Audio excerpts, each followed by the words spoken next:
प्यारे बच्चों, आज 10/8/2020 विज्ञान क्लास में पुनः आप लोगों का स्वागत है। चैप्टर हम लोगों को चल रहा है कार्बनिक यौगिक एवं आज है कार्बनिक यौगिकों के रासायनिक गुण। कार्बनिक यौगिक मतलब कार्बन एवं उनके यौगिक हैं, तो उनमें है कार्बनिक यौगिक के रासायनिक गुणधर्म। तो कुछ गुणधर्म हैं, उनमें देखेंगे कार्बनिक यौगिकों के रासायनिक गुणधर्म निम्नवत हैं। नंबर 1 पे आता है दहन। दहन का मतलब जलने से मतलब है, कंबस्टिंग। सभी अपरूपों में कार्बन ऑक्सीजन में दहन करके ऊष्मा प्रकाश के साथ कार्बन डाइऑक्साइड देता है। दहन पर अधिकांश कार्बनिक यौगिक भी प्रचुर मात्रा में ऊष्मा प्रकाश को मुक्त करते हैं। यानी जलेगा, ऑक्सीजन के साथ मिलकर कार्बन डाइऑक्साइड बनाएगा, ऊष्मा प्रकाश देगा। देखिए दो तीन उदाहरण दिया गया। एक तो कार्बन को खुद दिया गया है, ऑक्सीजन के साथ क्रिया किया, कार्बन डाइऑक्साइड बना और ऊष्मा प्रकाश दिया।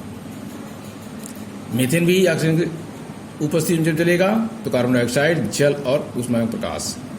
ऐसे CH3CH2OH एथिल अल्कोहल, ये ऑक्सीजन की क्रिया करेगा तो कार्बन डाइऑक्साइड बनाएगा, जल बनाएगा, ऊष्मा प्रकाश बनाएगा। ऊष्मा प्रकाश जलेगा तो कुछ न कुछ गर्मी होगी, ऊष्मा होगा और थोड़ा सा प्रकाश होगा, ज़्यादा नहीं होगा, थोड़ा सा। कार्बन तथा इसके यौगिक जलने पर बिना किसी अतिरिक्त ऊर्जा के जलते रहते हैं, मतलब कोई इनको अलग से ऊर्जा नहीं मिलता है, जला दिया जाए जलेंगे। संतृप्त हाइड्रोकार्बन के दहन स्वच्छ नीली ज्वाला के साथ होती है क्योंकि इनका पूर्ण दहन होता है, और असंतृप्त हाइड्रोकार्बन वाले के दहन पर काले धुएं वाली पीली ज्वाला निकलती है क्योंकि इनका पूर्ण दहन नहीं होगा। पूर्ण दहन इनका नहीं होगा। जो भी जैसे देखिए आप साधारण रूप में आप कोई भी ईंधन जलाते हैं तो उसमें किसका पूर्ण जलन होता है, किसका कार्बन के साथ जलन होता है, इसके बाद धुआं देता है। तो इसके बाद आता है ईंधन, फ्यूल्स। इसी में भी ज्वाला वाली बात आएगी। तो इसी ईंधन में देखिए क्या बनता है, सभी कार्बनिक यौगिक जिसमें ऊर्जा संचित रहती है ऊष्मा एवं प्रकाश के साथ जलते हैं। देखेंगे कार्बनिक यौगिक का बताया गया अधिकांश में, इसलिए कार्बनिक यौगिक सभी पदार्थों में मिलते हैं कार्बन के अंश, तो कार्बनिक यौगिक होते हैं अधिकांश, ईंधन कहलाते हैं। तो ईंधन के लिए परिभाषा बनेगी कि सभी कार्बनिक यौगिक जिसमें ऊर्जा संचित होती है ऊष्मा एवं प्रकाश के साथ जलते हैं, ईंधन कहलाते हैं, फ्यूल कहलाते हैं। मुक्त ऊर्जा का प्रयोग प्राय भोजन बनाने में, फैक्ट्री के मशीन चलाने में आदि किया जाता है। जैसे कोयला, कोक, चारकोल कार्बन मुक्त अवस्था में मिलते हैं या अंशतः भी रहते हैं। जो LPG light petroleum gas, CNG combust natural gas या केरोसिन मिट्टी तेल, पेट्रोलियम, प्राकृतिक गैस आदि संयुक्त रूप में मिलता है। ये जो है मुक्त अवस्था में नहीं मिलते। अब ज्वाला की बात आई, जैसे दिखा गया। अब आप देखिए गैस यदि आपके यहाँ घर चलता होगा और जब तक उसके बर्नर वगैरह साफ हैं तो बिल्कुल नीली लग जाती है, जो गैस है पूर्ण दहन हो जाता है। लेकिन वही लकड़ी जलाइए, कोयला जलाइए, पूर्ण दहन नहीं होता। कोयला भी बिल्कुल बढ़िया से जब चल जाएगा, पक जाएगा तो नीले जलेगा, लेकिन शुरू में वो बहुत धुआं देता है। ऐसे लकड़ी का, उपला का आदि। तो ज्वाला क्या होता है, फ्लेम क्या होता है, वह क्षेत्र जहाँ गैसीय पदार्थों का दहन होता है। देखिए आप जब जलाते हैं तो ऊपर वाले हिस्से जो लपट टाइप होता है उसे ज्वाला कहते हैं।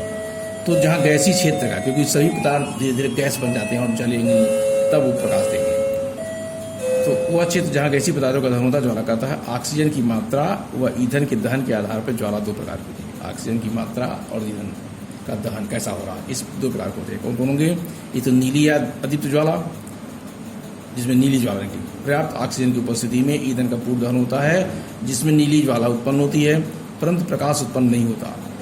जैसे आप गैस को जब जलाएंगे, LPG को, जो आपका स्टोव है, स्टोव माने जो चूल्हा कर सकते हैं गैस का, तो गैस स्टोव उसको कहते हैं। गैस चूल्हे में LPG का दहन, तो LPG की दहन तब तक बिल्कुल नीले से रहेगा जब तक आपका स्टोव, उसका यानी जो चूल्हा कर सकते हैं आप, वो साफ है। यदि उसके अंदर तमाम कबाड़े जुटे हैं, गंदगी आ गई, तो वो भी पूर्ण रूप से नीली ज्वाला नहीं जलेगा और भी उसमें पीले वगैरह भी जलने लगेंगे। दूसरा था प्रदीप्त या पीली या दीप्त ज्वाला। इसमें क्या होता है, ऑक्सीजन की अपर्याप्त मात्रा में, अर्थात ऑक्सीजन की मात्रा कम होती है, तो ऑक्सीजन की अपर्याप्त मात्रा में हम क्या करते हैं, दहन करते हैं ईंधन का। तो इस समय क्या होता है, जब ऑक्सीजन की मात्रा पूरी नहीं होगी तो ईंधन का पूर्ण दहन नहीं होता, जिसके कारण बिना जले कार्बन के कणों का निर्माण होता है और इस नाते पीले रंग के प्रकाश को उत्पन्न करते हैं। जैसे मोम के वाष्प का जन्म, जब मोम का वाष्प जलता है तो वो पीले रंग का प्रकाश उत्पन्न होता है। इसके बाद चीजें आती हैं। तो पहला काम रासायनिक गुण में दहन में ये सब चीजें आई, ईंधन भी आ गया, ज्वाला भी आ गया। अब आता है ऑक्सीकरण। ऑक्सीजन रिएक्शन आप पहले पढ़ चुके हैं, फिर भी यहाँ देखिए ऑक्सीजन है क्या, ऑक्सीजन के ग्रहण करने तथा हाइड्रोजन के त्यागने की प्रक्रिया को ऑक्सीकरण कहते हैं। या आप पढ़ते थे कि जब अपक्रिया किया है तो ऑक्सीजन बढ़े और हाइड्रोजन क्या हुआ, ह्रास होने घटे, तो ऐसी क्रिया को ऑक्सीकरण कहते हैं। ठीक उसी प्रकार इसमें है। तो ऑक्सीजन के ग्रहण तथा हाइड्रोजन त्यागने की प्रक्रिया को ऑक्सीकरण कराती है, जिसमें एल्कोहल को कार्बोनिक अम्ल में बदला जाता है। देखिए CH3CH2OH, ठीक है ना, एथिल एल्कोहल।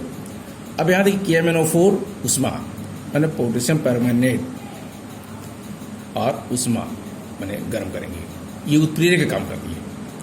या यूँ कह सकते हैं K2Cr2O7 पोटेशियम डाइक्रोमेट। तो ये पोटेशियम डाइक्रोमेट अम्लीय होता है और पोटेशियम परमैंगनेट क्षारकीय प्रकृति का होता है। उष्मा जलाएंगे तो CH3COOH ये आपका एल्कोहल बन के आएगा। ऑक्सीकारक एक शब्द है। ऑक्सीकरण से ऑक्सीकारक क्या है, कुछ पदार्थों में अन्य पदार्थों को ऑक्सीजन देने की क्षमता होती है।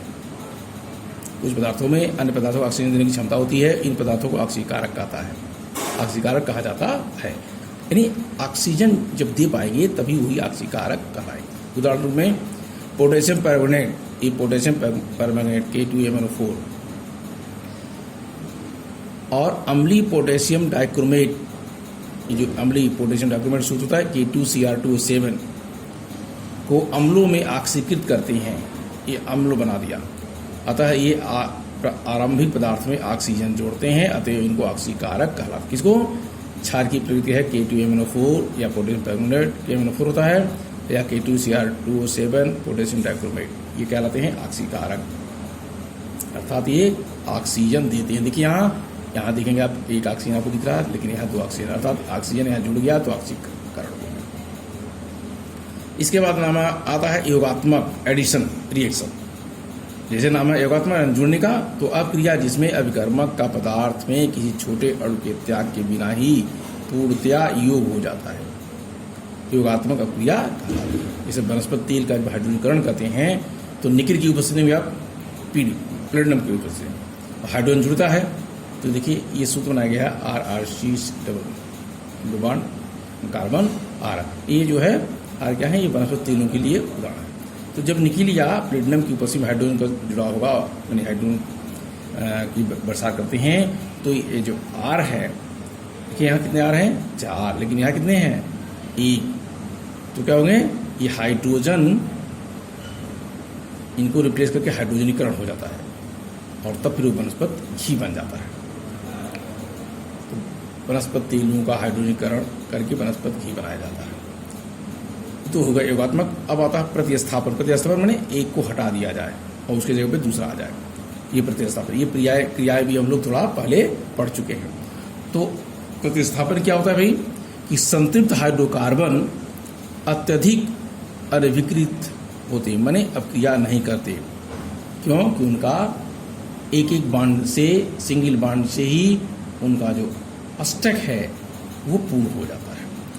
अधिकांश अभिकर्मकों की उपस्थिति में अक्रिय रहते हैं, अर्थात उनकी आवश्यकता जब नहीं है तो अक्रिय रहेंगे, क्योंकि कार्बन के 6 परमाणु होते हैं, 4 बाह्यतक पक्ष होंगे। और जब संतृप्त हाइड्रोकार्बन मीथेन ले लें जैसे, तो CH4 कार्बन 1 रहेगा, हाइड्रोजन 4 रहेंगे, उनसे क्या करेंगे, वो आपस में अपक्रिया करेंगे, तो उनका अष्टक पूरा हो जाता है। इस नाते वो किसी से अपक्रिया नहीं करते, तो उनको कहते हैं अक्रिय होते हैं। सूर्य के प्रकाश, लेकिन सूर्य के प्रकाश की उपस्थिति में अति तीव्र अपक्रिया में क्लोरीन का हाइड्रोजन कार्बन से संकलन होता है। यानी क्लोरीन की अपक्रिया कराएं सूर्य के प्रकाश में, ध्यान रखना, सूर्य के प्रकाश में क्लोरीन का अपक्रिया कराएं मीथेन से, तो उनका हाइड्रोकार्बन में संकलन होता है, जुड़ा होता है। क्लोरीन करता क्या है, क्लोरीन एक एक करके हाइड्रोजन परमाणुओं को प्रत्यास्पण कर देता है। 4 हाइड्रोजन परमाणु हैं, एक एक करके वो धीरे धीरे निकाल देता है। तो कैसे निकलता है देखिए, तो बना इनका CH3Cl, और एक जो हाइड्रोजन है वो धीरे से निकाल दिया एक क्लोरीन के साथ HCl, जो हाइड्रोक्लोरिक अम्ल कहलाता है। इस प्रकार इनका यहाँ से मीथेन से अपक्रिया करके क्लोरीन का स्थान ले लिया, और दूसरा जो वहाँ से हाइड्रोजन हटाया वो दूसरे क्लोरीन से अपक्रिया करके क्लोरीन को हाइड्रोक्लोरिक अम्ल बना दिया। इस प्रकार जो है आपका ये आज के विज्ञान का जो चैप्टर था कार्बनिक यौगिकों का रासायनिक गुणधर्म वो लगभग हुआ। इसके बाद तमाम उदाहरणों पर और भी धीरे धीरे करके पढ़ाया जाएगा। अब आप धीरे धीरे इसको आप पढ़ते रहें, लिखते रहें, इसमें कोई लापरवाही